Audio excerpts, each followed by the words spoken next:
È una cura costante sorvegliare le coste in Sicilia, e questo significa per questa terra essenzialmente il pericolo legato non ai musulmani, come spesso si dice, bensì ai saraceni. È molto più preciso l'indirizzo, perché non è che parliamo di tutto il mondo musulmano, parliamo essenzialmente dei turchi. Noi vediamo un numero molto significativo di torri che sono state eretti in periodi diversi. Le più antiche, risalgono al 300, anche se sappiamo che in qualche caso abbiamo delle torri di epoca arabe, di epoca normanna, e il momento di fulcro di questa preoccupazione contro le razzie perpetrate da questo mondo islamico così vicino alla Sicilia risale al periodo spagnolo, Carlo V per l'esattezza.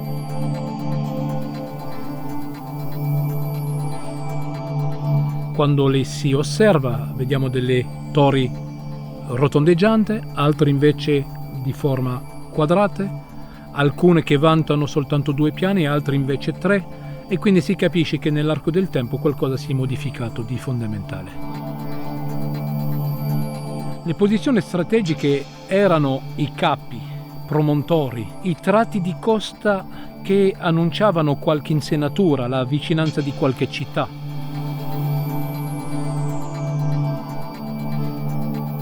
Questa è la torre di Caporama.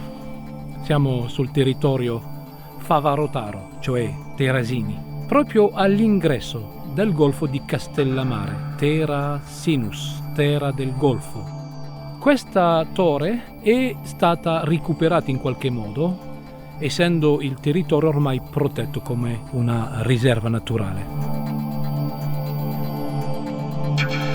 Spesso le torri erano costruite su una cisterna stagna ricoperta di smalto, riserva d'acqua necessaria per i torrari. Comunemente 3 soldati comunque, un caporale, un soldato semplice e un artigliere, ma a volte anche una piccola guarnigione.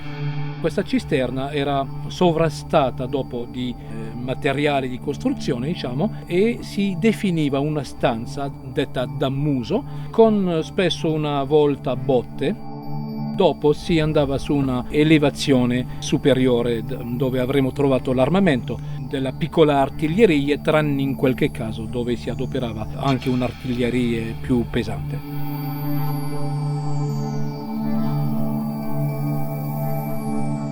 Questa torre era considerata una piccola torre, perché nelle torri più grandi, dette maggiori, questa stessa stanza unica nel caso di Caporama poteva essere suddivisa in 2 o 3 stanze. Era comunque il luogo di vita.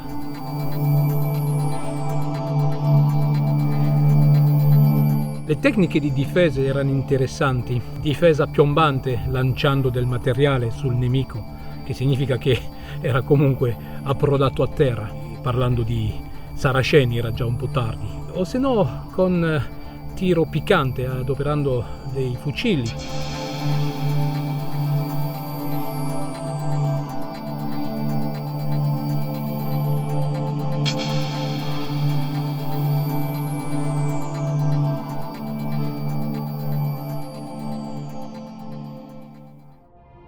La contrada è nota quale Pozzillo e siamo sul territorio di Cinisi. Nel contesto delle torri di avvistamento che troviamo in Sicilia abbiamo un momento dominante con architetti militari, in particolare il Ferramolino, architetto bergamasco, il quale ha ricevuto l'incarico in epoca spagnola con Carlo V di munire tante città, a cominciare da Palermo. Fu sollecitato anche sul piano di difesa dell'isola tutta, inventando, per così dire, queste torri tipiche di quell'epoca. Cambia tutto in sostanza se noi le paragoniamo con le torri precedenti, perché è arrivata l'artiglieria, quella pesante.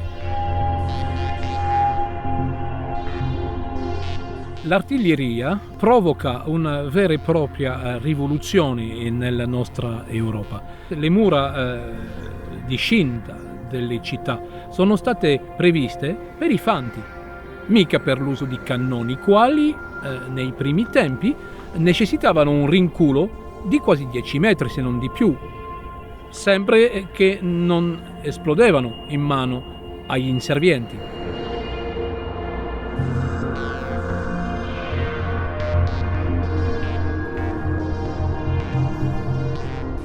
Con queste torrioni di epoca spagnola noi facciamo un riferimento a una crociata tarda, una crociata che non è mai nominata quale crociata, ma invece lo è. 1535, Carlo V, imperatore del Sacro Impero Romano Germanico, combatte i turchi nella baia di Tunisi e vince un'effimera vittoria che non sarà sufficiente. Suo figlio, Don Juan di Austria, sarà quello che radunerà poi le flotte di tutto il mondo cristiano proprio da noi a Messina, per poi recarsi in Grecia per la battaglia di Lepanto, siamo nel 1571. Questo armamento, questa cura delle torri che proteggono le coste di Sicilia fa riferimento a questo periodo estremamente impegnativo per il mondo cristiano, non solo per la Sicilia.